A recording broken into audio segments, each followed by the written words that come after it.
Fala rapaz, bom demais! Como é que você está nessa quarta-feira, um dia depois desse vexame que o Flamengo protagonizou no Chile ontem, né? Perdendo para o poderosíssimo Palestino, um clube de muita tradição que já venceu várias vezes a Libertadores, já rivalizou com o Real Madrid. Esse é o time que o Flamengo perdeu, provavelmente, pelo futebol que o Flamengo apresentou ontem. É uma coisa absurda como que o time de melhor investimento, de maior investimento na América do Sul, o time mais badalado, sempre colocado como favorito, não consegue ganhar de um time tão fraco, tão inofensivo quanto o Palestino. E quando a fase é ruim, o Flamengo toma golaço. O gol que o cara fez ontem pode colocar aí entre os 10 gols mais bonitos do ano, aí, com certeza. E ele nunca mais acerta. Mas não é disso que a gente veio falar, a gente veio falar do que está acontecendo de errado no Flamengo. No vídeo anterior que eu fiz, eu falei sobre o elenco, falei sobre o técnico, falei sobre a diretoria e mais uma vez eu venho falar sobre esse tripé, como se fosse esse microfone, que tem um tripé que mantém o time. O Flamengo também tem um tripé que derruba o Flamengo. E ele é formado por diretoria, elenco e o técnico, né? Comissão técnica. O Flamengo tem hoje uma diretoria que não está nem aí para o clube, políticos dentro do Flamengo que estão pensando em eleições, que estão pensando em cargos políticos e usam o Flamengo como trampolim. O senhor Marcos Braz, que usa o Flamengo para se eleger como vereador e usa o Flamengo também para se defender de algumas acusações que ele teve contra ele no ano passado. Todo mundo lembra do episódio da mordida na virilha? Temos o senhor Cacau Cota também, que agora cismou que quer ser vereador e está brigando com o Marcos Braz, pois não pode ter político no Flamengo, só o Marcos Braz. Temos um presidente que a todo momento quer instaurar no Flamengo uma SAF para se perpetuar no Flamengo por muito tempo. Temos também o cachorrinho dele, Bruno Spindel, que só sabe falar, eu concordo com as palavras do Barça, eu faço das minhas as palavras dele. Então o Flamengo tem de tudo, menos profissionais que estão lá dispostos a fazer o Flamengo crescer, a brigar pelo Flamengo, só aparecem na boa. Temos também jogadores do elenco do Flamengo que já venceram muita coisa, alguns venceram 2 Libertadores, 2 brasileiros, ganharam o Campeonato Carioca, a Copa do Brasil, mas hoje os jogadores não estão mais entregando e temos que romper ciclos, sim. O Gerson não pode mais jogar no time do Flamengo, é constrangedor ver o Gerson jogando hoje. Se você olha o mapa de calor dele, dá até frio. Você não consegue ver um cara desse jogar em campo sem sentir uma agonia dele andando, enquanto o adversário corre acelerado, o Gerson andando em campo.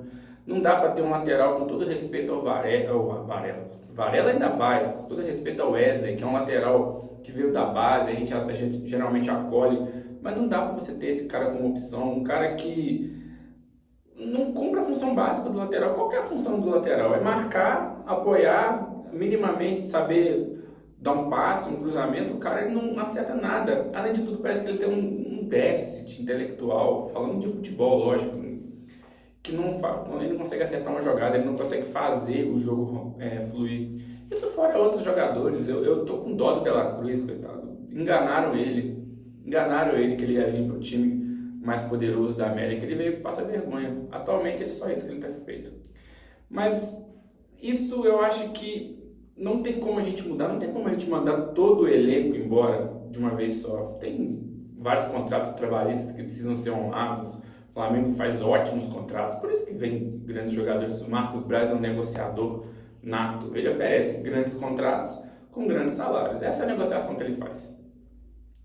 Não tem como a gente se livrar da diretoria, pelo menos até o final do ano, né? Então, até o final do ano a gente vai ter que aguentar Rodolfo Landim, Marcos Braz e companhia limitada.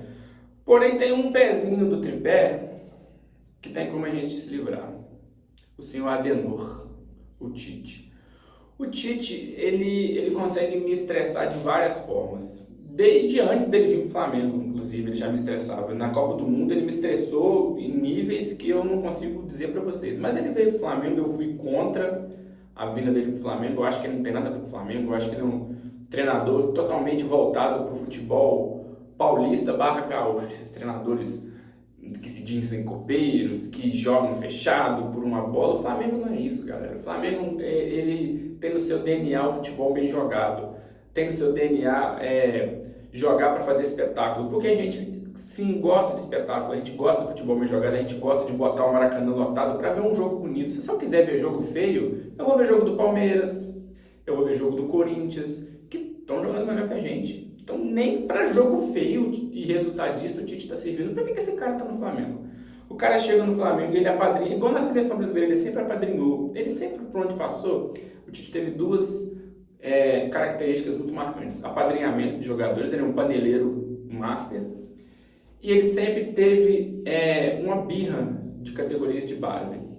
Ele sempre teve os seus escolhidos. Ele, não sei se vocês vão lembrar, ele tinha na seleção brasileira um escolhido assim, muito claro para levar para a Copa do Mundo. O cara só não ia para a Copa do Mundo se ele fosse preso. E depois ele acabou sendo, né?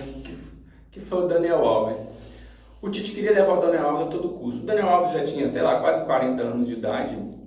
Ninguém queria o Daniel Alves no time. Aí você imagina, você leva esse cara para a Copa do Mundo. Foi o que o Tite fez. Ele levou o Daniel Alves para a Copa do Mundo. E ele fez uma coisa que eu nunca vi na minha vida. Uma convocação antes de levar para a Copa, ele pegou e não convocou nenhum jogador para a lateral direita. Porque ele não ia poder levar o Daniel Alves, que estava machucado. Ele não levou ninguém para a lateral direita. Porque ele sabia que se ele levasse alguém para a lateral direita, ele ia jogar mais que o Daniel Alves e não ia ter como levar o Daniel Alves para a lateral direita para jogar a Copa do Mundo. E aí a Copa do Mundo a gente lembra como é que foi, o Brasil precisava de um substituto para o Danilo, teve que improvisar alguém da esquerda, todo mundo lembra como é que foi uma tristeza. Enfim, no Flamengo ele faz algo parecido. O Flamengo tem o Gerson, já comentei para vocês, andando em campo. O Gerson, a melhor fase do Tite no Flamengo foi quando o Gerson estava machucado, na verdade machucado não, né? Quando ele estava tratando o problema nos rins dele. O Gerson volta como titular, o Tite banca ele como titular e não tira ele do time. É o único jogador que joga os 90 minutos, olha só, o capitão do Tite. Como que um cara desse tem uma moral a ponto de ser capitão, jogar 90 minutos e não jogar nada? Tite deixa ele lá. E o Tite não tira ele, porque sabe que se tirar o Gerson, qualquer jogador que entrar vai entregar mais que ele, ou seja, vai arrumar um problema para a cabeça do Tite, ele vai ter que colocar esse cara mais vezes e vai ter que tirar o Gerson. Então, para evitar esse tipo de problema, ele acaba que não tira o Gerson, e isso atrapalha o Flamengo. Fora isso, as questões de escalar o Luiz Araújo como assistente de lateral, ou ter o Luiz Araújo como uma solução para virar jogo ou segurar jogo, então qualquer alternativa para jogo, o Tite usa o Luiz Araújo como primeira opção.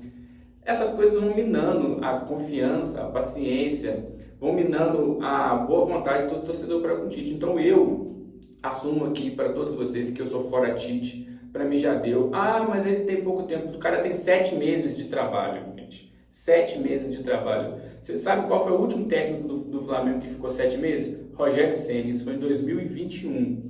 Ou 2020, né? 2020/21. Foi o Rogério Ceni, ficou 7 meses de trabalho. O Tite, dos últimos técnicos do Flamengo, foi o único que teve uma pré-temporada de começo, ele terminou a temporada e começou a outra temporada. O único que teve foi o Tite. O cara teve tempo para avaliar o time, o cara não teve tantos problemas de lesão, ele simplesmente, por incompetência, ele não consegue fazer o Flamengo jogar. O time mais badalado, ele não consegue fazer jogar. Então, eu sou fora Tite, eu sou fora Marcos Braz, eu sou fora Landinho, eu sou fora esse elenco todo, não dá mais. A torcida do Flamengo não aguenta mais, desde 2022, final da Libertadores, a gente passar crise. Então, rapaz, esse foi o recado que eu trouxe para vocês hoje, mais um desabafo mesmo, eu tô bem bravo. Eu nem quis fazer vídeo ontem porque eu acho que ia ser pior, eu ia estar muito mais bravo do que eu tô agora. Às vezes o YouTube não aceita tais palavras que a gente quer falar no calor do momento. Eu peço que você deixe o seu curtir, deixe o seu comentário, a sua opinião. Você é fora Tite? Você é a favor da permanência do treinador? Não se esqueça de seguir também, se você não segue a gente também. Se inscreva no canal, ative esse sininho aí para você receber novos vídeos. Muito obrigado pela sua paciência. Tamo junto. Tchau, tchau.